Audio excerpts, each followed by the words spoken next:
The Lake, written by Lunarkinesis. Cryptozoology has always been a minor interest of mine. I say minor because it was something I'd only enjoyed casually.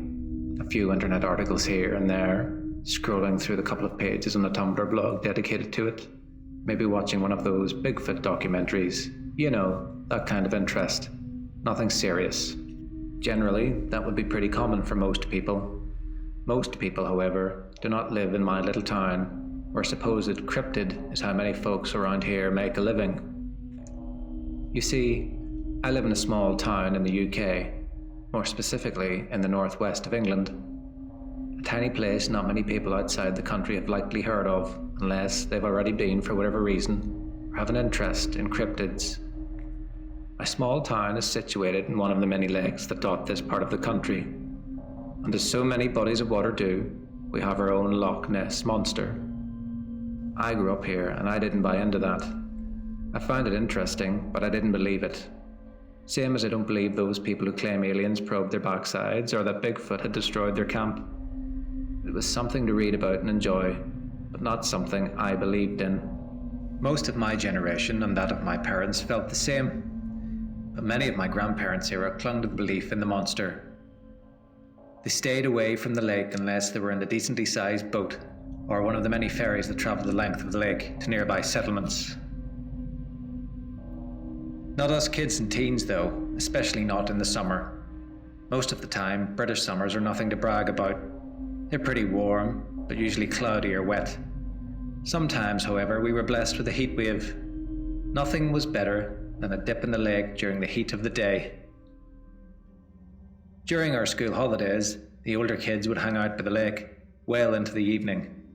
The worst that ever happened was that someone would get a cramp while swimming and would have to drag them back to shore, or someone would get their foot tangled in some lake weed and freak out until they realised what it actually was. Nothing sinister, nothing serious, most certainly no lake monster. One particular day during the Easter break, where it was much too cold to spend more than 5 minutes at a time in the water, I was spending my time climbing the many tall trees that surrounded the area. Maybe I was a bit too old for tree climbing, most likely, but it had always been something I'd enjoyed doing. Something about climbing as high as I could go and settling down on a sturdy branch, just looking over my surroundings, was something that I enjoyed.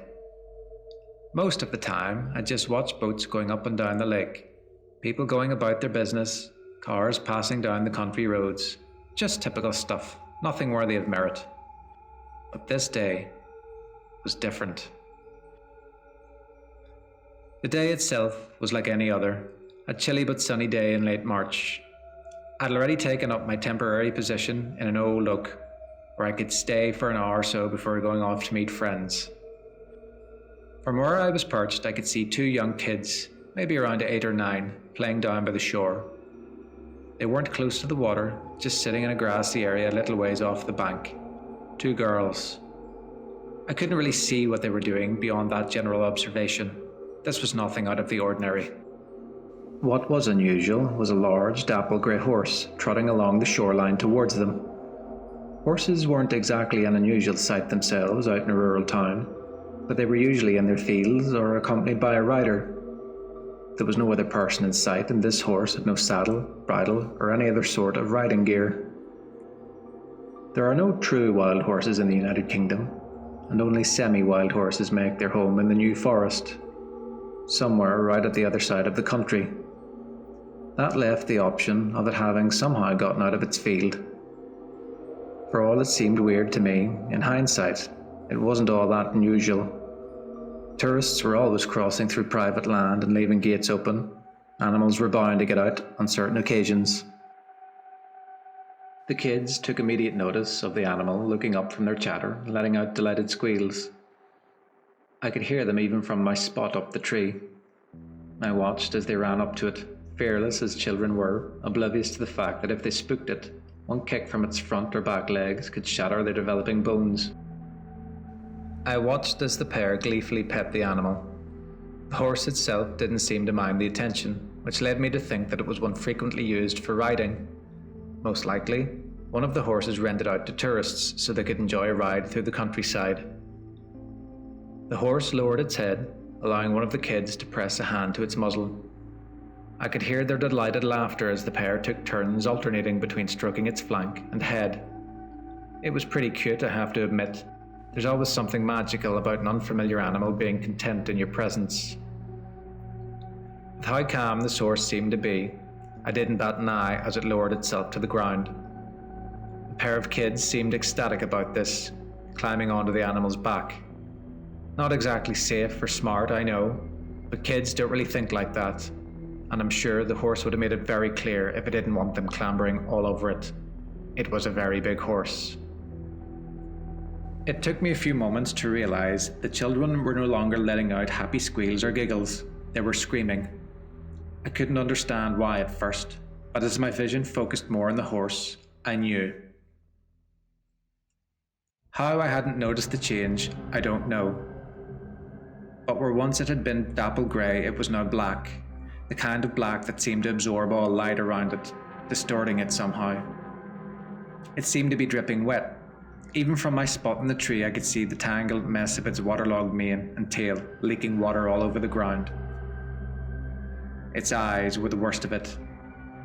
I shouldn't have been able to see them clearly from such a distance, but even in the dull spring sun, I could see the glowing from those sickening milky eyes. It threw its head back, rising to its feet, with the children still on its back. They were trying to get off, but they couldn't. I don't know how, and I'm not sure they didn't know how either, but no matter how much they struggled and screamed, they couldn't get off that horse. It was like they were stuck to it.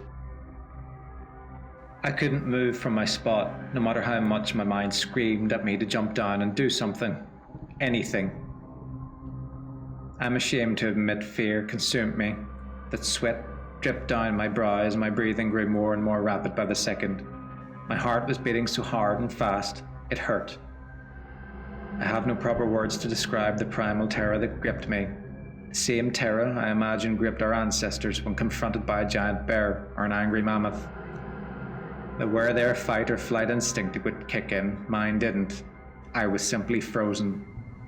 Frozen as the beast charged towards the water, screaming children on its back, their cries not silenced until their heads dipped under the water. Then, nothing. Just an eerie stillness on that spring morning. Not even the birds sang.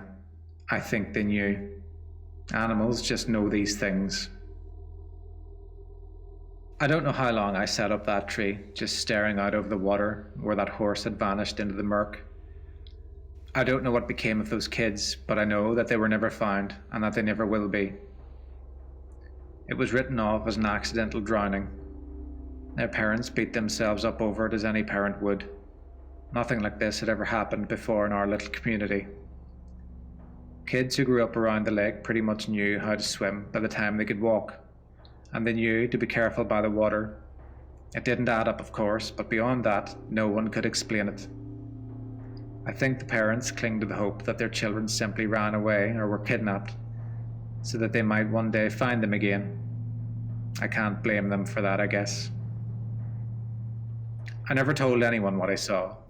No one would have believed me anyway, save for a few ancient crones nobody took seriously, who frequently babbled about ghosts and ghouls.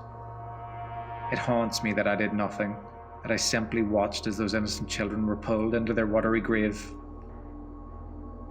I never went to the lake after that. To anyone that asked, I simply said that I didn't like the way the smell of the lake water clung to me.